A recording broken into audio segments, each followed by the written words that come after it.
Mike's alive in 3, 2, 1. Hello, guys, and welcome to That Cov Pod, the Sunderland preview. My word, the playoffs, we have made it. It is here, and I'm delighted to be joined by Jonny from Roker Report, who's going to give us the Sunderland perspective ahead of this massive game. Jonny, the playoffs, I guess for you guys, you're just glad that the real football's finally back and started. Competitive action for Sunderland once again. Yeah, you've hit the nail on the head, to be honest. It's been a strange few weeks, look, it's been very disappointing to see the run of form that we've gone on. The losing the 5 in a row to end the season, obviously being the headline, but I think in general, since we mathematically secured the playoffs, if not just before, it really has felt like a bit of a washout of an end to the season. So yeah, it's great to be looking forward to some real proper action again and games that feel like they've got something to them, some meaning and some heft. So yeah, looking forward to the games, but also, we'll get onto it, but maybe a little bit nervous as well. I think most Sunderland fans and Cov fans were pretty positive and happy that we managed to finish 5th and get Sunderland in the playoffs. I presume that's not a feeling that's probably replicated from your end. No, I'll be honest. You were the one team in the whole division that I really, really wanted to avoid, actually. So, cheers for doing that on the final day. Should have known never to trust Middlesbrough. Look, when you've got a team that you're playing who you've not beaten since 2007, you're never going to feel massively confident going in.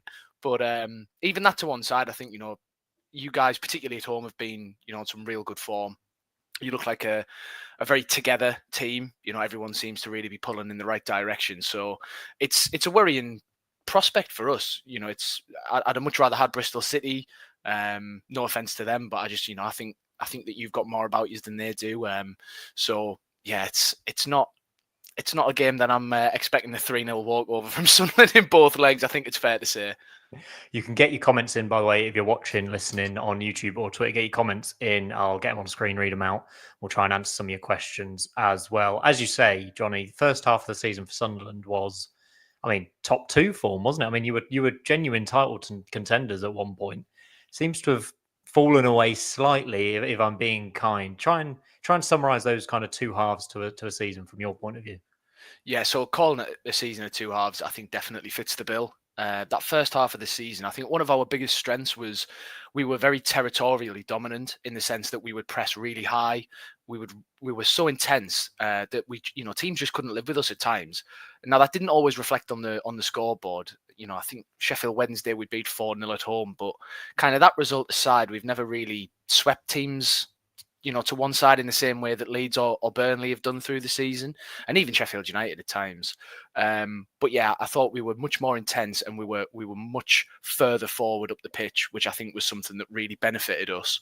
And when transitions are something that everybody talks about in football these days, isn't it? That's an area that most teams identify as either a big strength or a weakness.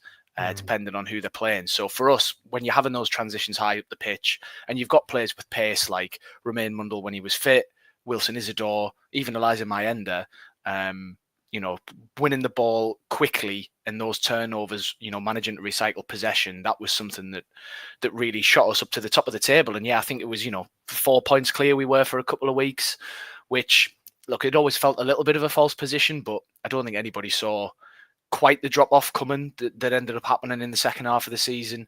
And it's, I think it's a confluence of factors. It's no one thing. We've had some injuries to some key players. We've had some tactical shifts at times. And I think as well, just a young side that maybe started to run out of steam a little bit. And I think particularly once it became obvious that Leeds and Burnley were looking quite as dangerous as they were, I think that maybe takes a little bit of the wind out of the sails because you start to look further and further above you, in terms of points as that gap widens. And I think, it's maybe difficult to summon that little extra bit of belief that we had at the start of the season when we were just kind of riding high. So yeah, I think, like I say, it's a mixture of a few things, but I do think tactically we've looked a different side. I think we've lacked that intensity and that higher press from earlier in the season, which, maybe that's an intentional thing, maybe trying to kind of guard against a bit of burnout. But again, 5 losses to end the season. Maybe that's not the best kind of vindication of that strategy. But it'll be hard, isn't it, to switch it back on almost. Well, yeah, that's what I was just going to say. We'll see on Friday, won't we? If we turn out and look like the Sunderland of the early season again, then I think you'd say it would have to have been a successful strategy. But it's difficult, isn't it, when and I think again, just you go so long without games that feel meaningful in terms of the mathematics of the league table and stuff. And I think it's difficult to motivate yourself at times. So I'm hopeful that we will see a better performance being put in, but yeah, it's a big ask to, because it's not just going from Midland form back to what we were. It's going from relegation form back to what we were, which, yeah, it's a tall order. It must have been amazingly exciting though at the start of the season. I mean, I think I had you guys about 12th or 11th. My pre-season predictions. I know Gab Sutton put you top, so maybe he was more on the money than I was, obviously. But you've got these young players who are genuinely some of the best young players in England. I'm talking about Joe Bellingham and Chris Rigg in particular, but all lit throughout the squad. You've got the young players who are the envy of not only the rest of the league, but maybe the rest of the Premier League as well. Yeah, that's what made last season so strange and so disappointing was that, look, we strengthened a bit in the summer. There's no doubt about that, but I don't think there were whatever it is, 12 places, I think, in the end from 16th to 4th now this season. I don't think there was 12 positions of difference between last season's side and this season's side. I think, last season was just a bit of a mess, really. Behind the scenes, on the pitch, there was a real lack of leadership at times. And obviously we had troubles replacing Tony Mowbray and then a bit of a fiasco with Michael Beale. So I think that was a little bit of a false position in the sense it was a bit too low, but I certainly didn't see this coming. So that first half of the season when we were up there leading the league for a little while and then, really looking like we were going to be right in touch with the top two going into the second half of the season, we were on cloud 9 basically because we didn't expect anything. I mean, I think I said before the season I would be all right with top 10, hoping for top 8. So to end up really comfortably in the playoffs, I think you can't grumble too much. No, you really can't. And it's just such a weird end to the season because we've obviously been on a bit of an opposite journey where we had a shocking start to the season, lost Mark Robbins, as you know, and then Frank Lampard's come in and done a really amazing job to kind of fire us up the table, him and his coaching staff. One of the big decisions he made for the final game of the season, that I keep calling it a playoff quarter final, because that's what it was really against Borough. Either we won or they won, and either team was going to be in. So we won the quarter final. But the big decision he made was dropping back Brad Collins in goal, who had made error after Oliver Dovin did his ACL. He put Ben Wilson back in, who was the keeper who got us to the Championship playoff final last time. And Ben Wilson put in an amazing display to kind of keep Borough out and really press us forward. He's a Mackham. He's a Sunderland lad. I'm sure you're aware. Are you aware of this underlying narrative with Ben Wilson? Yeah, so you've got ex-Sunderland Academy player Ben Wilson in goal, and you've got ex-Sunderland loanee Ellis Sims leading the line. So I'm starting to get sweaty palms and shaky knees at the idea of these ex-Sunderland lads coming back to haunt us, because that always seems to be something that we kind of fall prey to, which doesn't help when ex-Sunderland players seem to just litter the EFL from top to bottom. It feels like I feel the same, mate. Honestly. Yeah. So it is a little bit typical Sunderland for the keeper who comes in to save the day for you at the end of the season to be one of our own. But I wish him all the best for his Coventry career. Just not on Friday, not on Tuesday. Hopefully, he has another worldy performance. How was Ellis Sims for you lot? Because if I say he divides the fan base, I think I'm being kind with his performances this season. He's been underwhelming for the kind of money we paid for him and the money he's on. He's only got 1 home goal in the last 13 games. He's got all the attributes. I always say this. He's got all the attributes to be a really good Championship striker. He's big, he's quick, he's strong. He's only 23. He's got age on his side. He's got bags of potential, but it's just not quite clicking for us. How was he fit for you lot? Yeah, so he had a bit of a strange role in the side with us when he was here, because obviously we had Ross Stewart was actually fit at the time, which you'd struggle to believe, from the few years since he's left us. But that first half of the season, he was able to play football, and obviously he was great for us. So he was the main man leading the line without question. So Sims's role was much more of a kind of support to him. So occasionally we'd play 2 up front. So in that case, Sims would kind of play off him. It was rare that he was asked to just lead the line on his own, which, from bits and pieces that I have heard and read about him this season, maybe is something that isn't helping to endear him to the Coventry fans, which is that he's a bit of a scraps kind of player. Like, if for us if the ball dropped to him in the box, or if we could work a decent opening for him, then he was pretty handy. I can't remember how many goals he got now, around 8 league goals or so in that first half of the season, which, kind of exceeded our expectations of him, really. And we were all really disappointed when he went back to Everton, got recalled in that January, only to never play.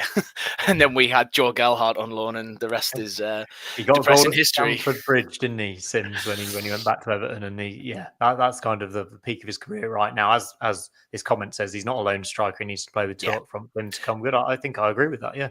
Yeah, I mean, I couldn't agree more from a Sunderland point of view. Like I say, he was definitely at his best when Stuart was fit alongside him and he was able to play up with him. I don't think he's ever going to be the kind of player who's got it in him to lead the line on his own, just because I think it's a mixture of maybe not having quite enough physical dominance, and I just don't think he's got the game intelligence for it. I'm not sure he knows when to stick, when to run, how to really win those battles with some really tough and kind of wily championship defenders. So I mean, it's disappointing to hear that he's not managed to kick on, but again, fingers crossed that continues until the end of the playoffs. He's been saving his goals, I've been saying. Saving his goals for this playoff semi-final against Sunderland. A hat-trick or two would do us, wouldn't it? That would be just our luck as well. I wouldn't be surprised. Lump on now, Coventry fans. It's going to happen. We should probably talk about the, a rivalry that goes back further than either you or I, Jonny. Obviously, Jimmy Hill back in the day wound up quite a few Sunderland fans by delaying kickoff and getting Sunderland relegated. Gibbo's put a comment in as well. Great stuff from Coventry versus Borough. Take 5th place may be crucial for us. Looking forward to Friday. How many Jimmy Hill face masks have been sold so far? I've got mine. I mean, sums it up. Cov fans love him. They love the rivalry he's created as well. Sunderland fans, I remember them shouting at the Jimmy Hill statue at one point. Is it still that kind of ferocious from your end? So among fans that are kind of maybe my age or slightly older, slightly younger, probably not so much really, because obviously it was, as you say, Simon, it was a long time before either of us were knocking about discussing football on podcasts.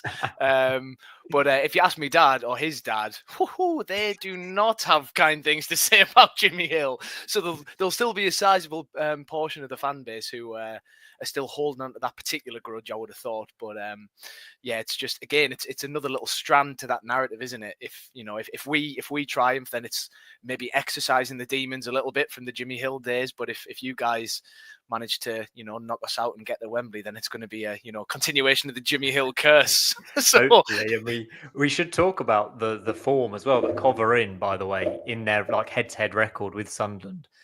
You've not beaten us since 2007. It's a run that goes back 10 games across League One and the Championship both, by the way. We just seem to have your number. I mean, we can refer to both games that happened this season. First of all, 3-0 at the CBS, Hadji Wright hat-trick. And when we were at our lowest ebb, Mark Robins had just been sacked and we went up to Sunderland thinking, this club's not a good place to be right now. 2-0 down, summed everything up. And yet we came back and drew 2-2. It just seems to be that you can't beat us. Yeah, I don't know what it is, whether it's some sort of strange mental block, but I think, once a run goes on for this long, then regardless of who you are or how long you've been at either club, it's something that you're either able to tap into or something that is going to play on your mind, depending on which side of the aisle you sit. So I suppose, because obviously, there's been enough time and enough different Coventry and Sunderland teams that you can't put it down to any one individual or group different of players. Yeah, exactly. Because a lot of Sunderland fans used to say for the last few years, it's Mark Robbins. Mark Robbins has got our number, clearly. He knows how to beat us. Yeah, but then you get rid of Mark Robbins and then you still, we still kind of beat you. So, part mental, but I think as well, to be fair, I think, the game at the CBS, we were poor, don't get us wrong, but I thought you guys, fully deserved to win that day and, taught us a bit of a footballing lesson in the end, really. I don't think we offered much in the way of opposition at all. The home game was quite strange. I mean, just to focus on this season, the home game, I was there at the Stadium of Light, and that first half, I thought, this is brilliant. We're gonna run away with it. It's gonna be 4 or 5-0 come the end of the game. But Belting goal, wasn't it? Who Just scored that first goal? Was it? it was Dennis Serkin's goal, I think. Oh my word! What a hit that was! Unbelievable. When you score a goal like that, and even Wilson Isidore's, lovely little sort of lofted finish into the far corner, and you think, well, it's got to be our day. But yeah, again, I think a little bit of naivety from us in that game, which is something that is going to be, a big factor, I think, going into these playoffs is, as you've said, and as everyone kind of says when we talk about Sunderland, we've got such a young squad, and yeah, they're all really talented players. But I think with that youth, you get the youthful exuberance, but also I think you lose something in the game management and that nous and know-how that can sometimes get you through those really tough games. So yeah, I think whatever mental block's going on, we need to get rid of it as soon as possible. But even ignoring that, I think Coventry have proven this season they're a good side by finishing in the playoffs, and they've proven against us they're a good side in the eyes of Sunderland fans by getting the results. So yeah, I want us to put an end to that dreadful run of form, but I wouldn't say I'm overly confident that it's going to happen on Friday. I mean, Glenn's come in with a couple of belting stats here. Luke 09 has never beaten Cov yet. 13 times in his career, 0 wins. Bellingham has never beaten Cov yet, of course, because we played Jude quite a few times when he was just starting out at Birmingham and always did quite well against him as well. It feels good as a Coventry fan, but ultimately the game isn't played on paper. It's not played in the history books. It's going to be played at the CBS on Friday night, a sellout, another belting atmosphere expected. How are Sunderland going to cope with this atmosphere, these away games? Basically, how have you done away from home so far, and how do you think the players will cope? Yeah, I think actually, we're ignoring the recent run of form, which you can't ignore it overall, but just for the sake of this discussion, I think the way that we set up tends to lend itself actually a little bit better to away games, which sounds a bit counterintuitive when you think we were unbeaten at home for the majority of the season, then that only kind of went away the last few weeks. But I think, we're very well organised and we tend to sit quite compact and stay in our shape really well defensively. And that's going to be what we need to try and build on Friday night. I think as I said before, we've got the ability to stretch teams in behind, whether it's Mundle, whether it's Isidore or Mayenda. And when you've got players like, Enzo Lefay in midfield or Joe Bellingham or even Dan Neil who can pick some of those passes, we're at our best, I think, when we sit a little deeper, sit a little narrower, stay a bit more compact, and then kind of let you come onto us a bit. I think if we play teams who want to sit behind the ball, we really struggle because we don't necessarily have the players with the keys to the door to unlock things as much as we would like. Whereas, yeah, when things are a little bit more open and the game starts getting a little more stretched kind of vertically up and down the pitch, I think that's when, we can start to make inroads and make things happen. But yeah, the key thing, and I mean, it sounds quite basic, but the key thing for us is to start solidly and do not concede an early goal. Because, the heads might not be down going into this from the Sunderland players, but the confidence is going to be brittle at best. So if we concede early and your fans start getting on top of us, I think that's when, we could let the tide run away from us very, very quickly. So, if we can get to 30 minutes, half time, everything's tight, it's just 0-0, not too many chances for you guys to start feeding off and get the momentum, then I think, that's what we need to be targeting. Whereas, yeah, like I say, I think if it goes the other way and you guys get an early goal and start to get on us, then I would be worried about us starting to unravel. Really? Oh, music to my ears. I think you're right. I think the first goal's massive, isn't it? If there is a first goal in this first leg, we had a 0-0 with Middlesbrough last time we were in the playoffs at home. Paul's got a couple of good questions. He said, after BTA's cameo against Borough, I think he needs to replace Sims on Friday. I think it's a good point, but I think Lampard will probably use him as a substitute again from a Cov point of view. Got a question for you here, Jonny, as well. When was the last time Bellingham actually put in a game-changing shift? I think obviously he got given quite a few awards by the EFL at the end of the season. I think in the games against us, we've maybe seen not the best version of him, but clearly a lot of talent. Yeah, I mean, definitely fair to say that you haven't seen the best of him this season, not by a long way. It's a tough question well, it's not a tough question because he hasn't put in a game-changing shift in a little while, but it feels a little bit unfair to Job to kind of frame it that way because, he had a little sort of niggling injury that kept him out for a couple of games, and then he's then come back into a team that's being rotated. So he's never really then come back into that settled midfield that he was part of earlier in the season. So, I mean, you can argue that that's maybe a negative point against him and say that he should be able to thrive no matter who's alongside him, which, that's one argument. But I think, we definitely saw the best of him, obviously at the start of the season when we as a team were doing much better, but also when we had that settled midfield three where every week you knew it was Dan Neil, Joe Bellingham, Chris Rigg. I think he was really coming into his own and he was dominating games, but yeah, it's probably starting to become just a little bit too long since we've seen that. So, for us, fingers crossed that he turns up and finally shows you all what he's capable of on Friday night. No, let's hope he saves it for the Premier League when he gets his big summer move instead, and we don't see any of that. As you can see at the bottom of the screen, done our predicted 11s for the game. Jonny, do you want to talk us through what Sunderland are going to do and how they'll line up? Yeah, I've actually seen a little bit of talk today and yesterday from people thinking that we might switch to a 3 or a 5 at the back, which personally I think would be a mistake. And we haven't played that way in a long time, so I'm expecting the same shape as usual, which is the 4-3-3. I mean, that back five is almost completely uncontroversial. That's what it is nearly every week when everyone's fit. I'm expecting Neil, Job, and Lafay to play in the midfield three, because Lafay's played out on the left way more than we would have liked him to since he's come in, because we've had injuries and a bit of a strange situation all around with Tommy Watson having already confirmed his move to Brighton in the summer. So most fans probably don't want to see him playing. The question marks are around who's going to start up front through the middle, I think. Isidore's been woefully out of form for a little while, whereas Mayenda's, he's really put in some good performances recently. I'm thinking especially of the goal he scored at Ashton Gate the other week. A fantastic goal where he took the ball from nearly his own box and scores against Bristol City. But the question marks are around who starts through the middle and then left wing, because Romain Mundle's back in full training. He's trained all week, so he's going to be fit enough to play a part. But the question is the first leg going to come just that little bit too soon for him? And is he going to need those few extra days before he's ready to start? So I've worked on the assumption that he might just miss out in terms of the starting lineup. And I've said Mayenda will fill in on the left with Isidore through the middle. But yeah, if I was going to be questioning any part of that team, it's the front three. There's a lot of talent in that team, isn't it? I mean, you look at the names that we've written down there and you just think, my word, there's an awful lot of talent on the pitch. I mean, can talent take you all the way through on Friday? Do you think you can go and win this game at the CVS, or is that not going to be the game plan? If you mention a back five, it maybe seems like Labris is trying to get a draw or see this one out. I think we're capable of winning the game.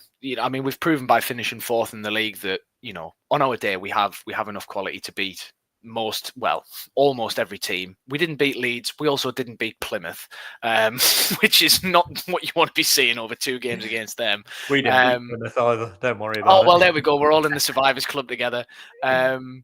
We can win the game, but I don't expect us to be, pressing high in the first 5 minutes. I don't expect us to be taking too many risks in the first half. I would think this is going to be more of a safety first, try and keep things tight, and then hopefully try and hurt you on the break, maybe with set pieces, but yeah, I would say you're more of a threat from set pieces than we are. So yeah, I think I'm expecting us not to play for a draw, but certainly to be leaning more that way than trying to, throw the kitchen sink at it, because it's a first leg. You can't win it, but you can lose it.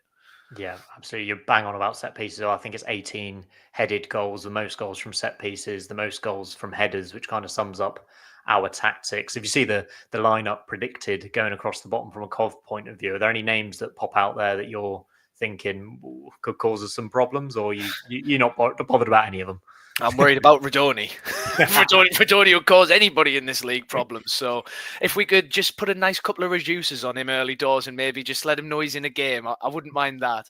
But I also think, Haji Wright is clearly a very talented player. He's got 12 goals this season in, is it 27 games, I think, in the league? About 1 in 2, isn't he? Yeah, it's about 1 in 2, which anybody would be happy with that. So he's definitely got to be one we keep an eye on. Like I say, Radoni as well. And I know a lot of people really highly rate is it Evike? Van Eyck, yeah.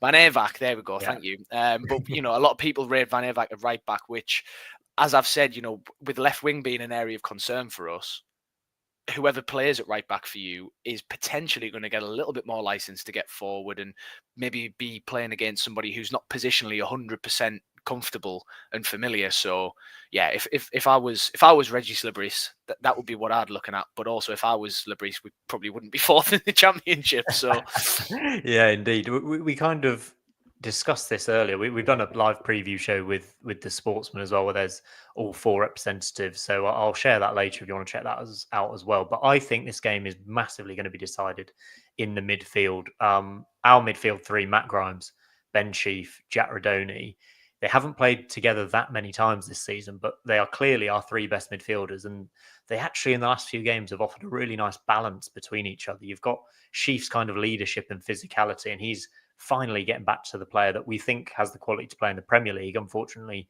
injuries have really stopped him kicking on. Matt Grimes, just a superb midfielder in the Championship. Great experience, really controls the play, left-footed as well. Brilliant signing from Swansea in January. And then, as you mentioned, Rodoni has just been by far our best player this season. Goals, assists, set pieces, headers, physicality, touch. I mean, he's got absolutely everything to go on and play in the Premier League. Hopefully it's with us. Can your midfield 3, which we've mentioned is talented, deal with our midfield 3? They can. They definitely can. But it's going to be, it's going to be a very tight battle, I think. And I agree that that's where the game's probably going to be won or lost. And I think it's going to be much the same in the second leg once that rolls around as well. Because, I think most of both of our sides' best and brightest players play in the midfield. You've rattled off the names there of your lads, and Rodoni's obviously the standout, but the other 2 are no slouches either. And for us, obviously, Lefay's the one who gets all the fanfare, and he was the one who's playing for Roma and what have you. But Dan Neil, particularly since about December or so, really stepped up and made that holding midfield role in this team his own. So I think he's going to be key. He's brilliant at winning the ball back. He's somewhere in the top 5 or 6 of, most recoveries in the Championship this season. So I think he's going to be key for us because, like I say, he'll be our sitting midfield player. He'll be in that 6th position, the holding role, whatever you want to call it. So he's going to have a lot of work to do, in particular to keep Rodoni quiet, I think. So yeah, if he can win his individual battles, then I think that'll stand us in really good stead. But that's however each team lines up, there are going to be 6 extremely talented footballers in those midfields, and it's going to come down to a percentage or 2 either way, I think, on the night, isn't it? So it's going to be a fascinating watch, that's for sure. I think we've definitely got the better of the semi-finals as well. And I know I'm biased saying that, but I think both teams have got so much talent. I think it's going to be a really exciting game. Make sure you like and subscribe on YouTube, by the way, if you can. It would really help us out. Just getting going, putting content on there. Lee's come in with a comment. I'm surprised how negative Sunderland fans have been about this game. Sunderland have been up there at the top for some time for a reason. Agree and disagree with that, Jonny? Yeah, look, the negativity comes from the fact that the expectations were set so high by that early season run. So when you go from the heights that we were at in that first period to then losing 5 games in a row to finish, naturally you're going to have a bit of almost overcorrection emotionally from how high we were to now what it feels like. But I do agree, I personally have been saying all the way through this, the form's not great and it's not what you want. And if we could choose it, we'd have gone in off, winning 5 games. But at the end of the day, we're the 4th best team in the league for a very good reason. It's because we won a lot of games. We didn't lose very many. And a lot of the teams around us, we put in, look, Coventry aside, we put in some of our best performances against Burnley, against Sheffield United. We arguably should have taken 6 points off both of those. Were it not for some missed penalties and other such nonsense. Try to forget about that. It's long gone. Yeah. Well, our penalty record in general, by the way, if it goes to a shootout, you should be confident because we've scored 1 in 5 this season, which is a horrific record. You could chuck the Mackham in goal a couple of quid. He might let a few through his fingers. Yeah, I might bring him up after this. But yeah, no, to get back to the question, I mean, yeah, look, the quality in the squad, I think, speaks for itself. And the league position does a lot to kind of allay my fears because we wouldn't be here if we weren't a good side. So we obviously can do it and we can win the game. But yeah, with everything else that we've taken into account, the record between the 2 of us and the form and things like that, I think there's a reason that a lot of Sunderland fans are particularly nervous and worried. And, I think it's fair enough, really. Absolutely. I wanted to ask you about kind of the managerial comparison as well, especially an outside point of view of Frank Lampard, because there was a lot of criticism from the outside of the sacking of Mark Robins. I think Coventry fans as well were a bit worried about what that meant for the club. In the end, Frank Lampard's come in. It's been a brilliant decision. Obviously, we're in the playoffs. It's been absolutely fantastic. A really ballsy decision from Doug King, and it's paid off. What was your view on Lampard when we appointed him, and has it changed now?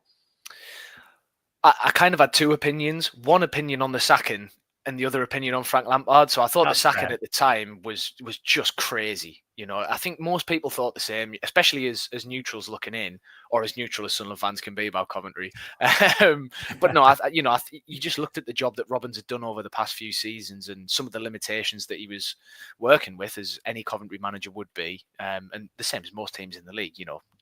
There's only the very few have got the hundreds of millions to spend.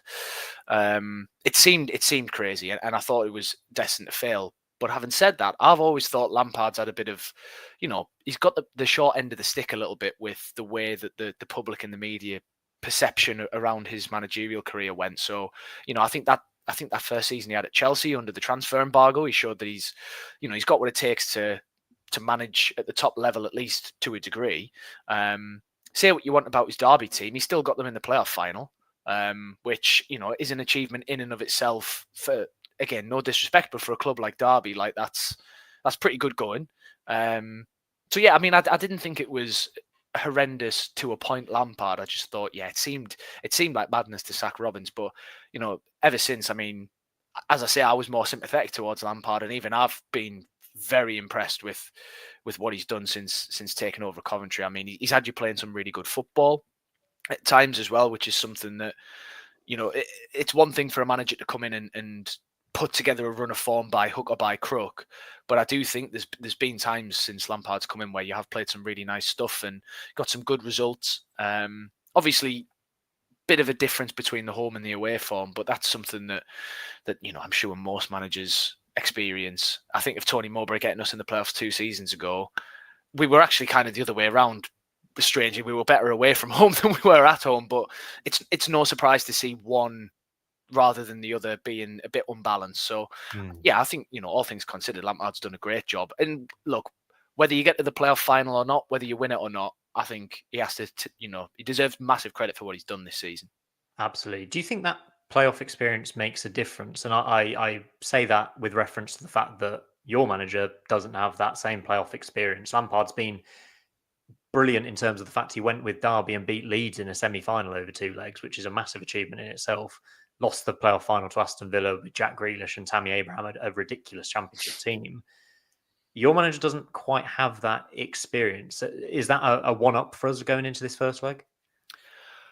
Just purely looking at the managers, I think it is. I think you're never going to... Okay, not never, because if you were a Sheffield United manager and they've never won the playoffs, then maybe you're not going to be too chuffed about your experience. But I think generally, by and large, having more experience is never going to harm you. But I do think while our manager has never been there before, certainly not, anything like what you imagine the atmospheres are probably going to be on Friday night and on Tuesday. But I think our squad, actually, despite the fact that it's very young, we do have quite a lot of playoff experience now amongst these lads, both at Sunderland and at their other clubs. I mean, I'm thinking of Luke O'Nien, who's been here since way back when we lost the League One playoff final to Charlton in 2019. I'm thinking of, I know I was there. Awful. That was the best episode of Sunderland Till I Die, by the way. I got that one on record. one of the worst days of my real, actual life. But I'm thinking of O'Nien. I'm thinking of Dan Neil, who now, he's been here at Sunderland since he was a young kid, and we've been in plenty of playoff campaigns. We've got we've got players throughout the squad. We've got Patrick Roberts, who was here when we won the playoffs in League One. We've got Anthony Patterson, the same in goal. So I would rather have a manager who's got some experience. Don't get us wrong, but I also think you look at the players as well, and there's plenty of individuals who can come together in those teams, in the collective, and provide that kind of experience and that support to the younger ones and those who maybe start feeling the pressure of the occasion a bit more. You mentioned that playoff hardened, and I think that's the word I'll use for both of us. Obviously, we were in the playoff final 2 years ago, didn't go our way, but we did amazingly well in the semi-final to go and beat Middlesbrough away from home. Mark Robbins and Adi Ivash set the team up perfectly, nicked the goal, got to Wembley, beautiful stuff. You guys, I think, is it 5 of the last 7 seasons you've been involved in playoffs, which is just bonkers. So you must be really used to this by now. Yeah, we're really used to it. It also means I'm starting to get really sick of all the different ways you can lose a playoffs. Like we've done the injury-ravaged team going out in the semis. We've done the 90th minute heartbreak against Charlton at Wembley. We've ran the gamut of every possible way to disappoint yourselves. But like I said, I do think it probably is going to have a bit of an impact, even just purely in the mental state of the players. Dealing with the build-up, dealing with the hype and the speculation around the games, the preparation that you need to do. Even down to daft things like just being calm enough to get a good night's sleep before the game if you get to the final, because especially we're such a young team. If you have players like say Chris Rigg, if we get to Wembley, it'd be the first time that he'll be faced with the prospect of, oh my God, I'm playing a game at Wembley. This is incredible. When you've got players who've been there and done it, or at least been there or thereabouts a few times before, I think that has to play a part. Whether it's going to be enough to make a tangible difference in the performances and stuff, that's another question. But I think for both of us, whoever out of us gets to the final, I think having that playoff experience is most certainly going to be, you'd rather have it than not.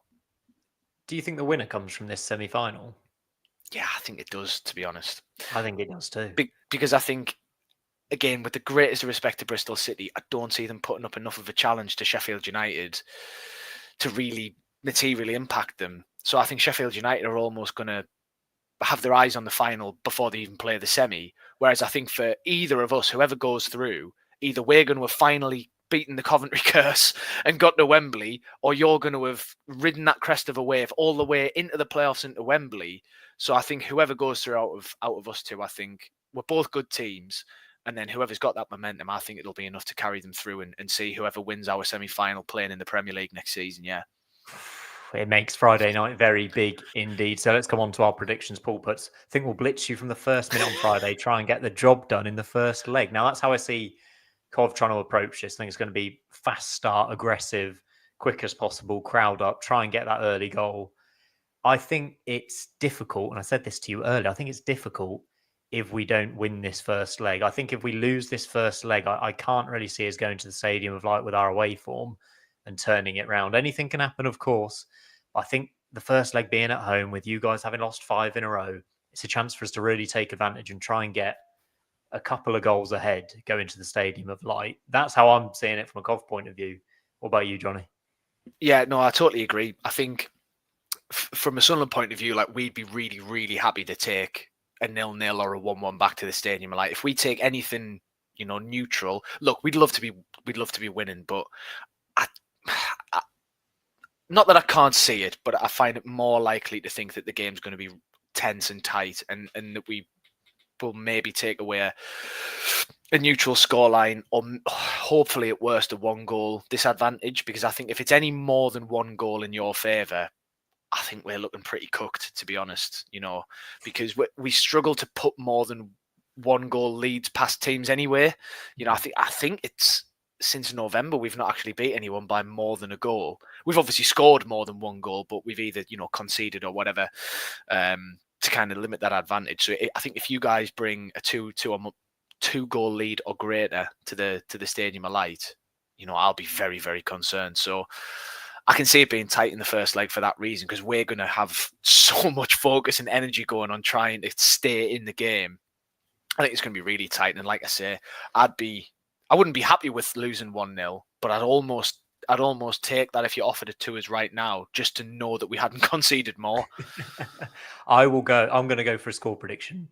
I'm going to predict a 2-0 Cov win.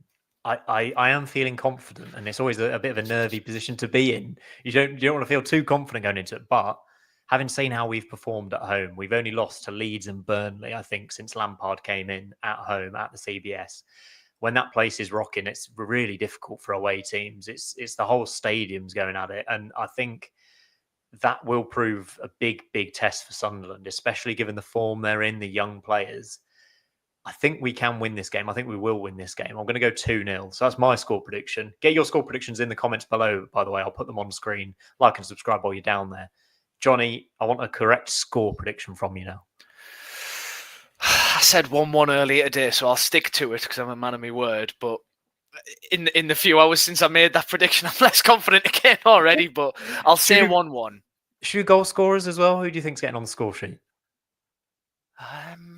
I'd be daft to back against Radoni for you. So I'll say Radoni's going to get a goal for you. And I fancy Eliza Mayender to nick one for us, maybe on the break late in the second half. He had a few touches, even in that 3-0 defeat. I think that I was just like, you are some player. You've got something new. He looks like him and Isidore.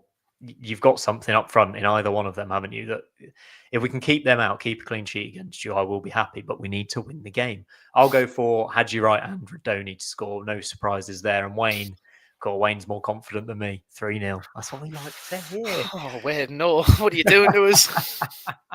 Right, Jonny, I think we'll wrap it up there. Make sure you get in the comments down below with your thoughts. Thank you, as always. Leave a like, please. Jonny, I think I'll catch up with you at some point after the first leg for us to preview the second leg, where we can, we'll have to react to what's happened and preview a game at the stadium, where I might be much more nervy than I am right now. Paul has also jumped in saying we're scoring 2 goals per game at the CBS. See 2-0 or 3-0, Rudy. Oh, unbelievable. I'm with you. Hope 2-0 Cobb. Sims first goal scorer. Go on, Wayne. That's what we like to see. All these comments coming in. Yeah, God, what a game. What a game to look forward to. It's a joy to be in the playoffs once again. But we'll leave it there. Thank you very much, Jonny, for joining us. And we'll see you for the second leg. Cheers, mate. Ta.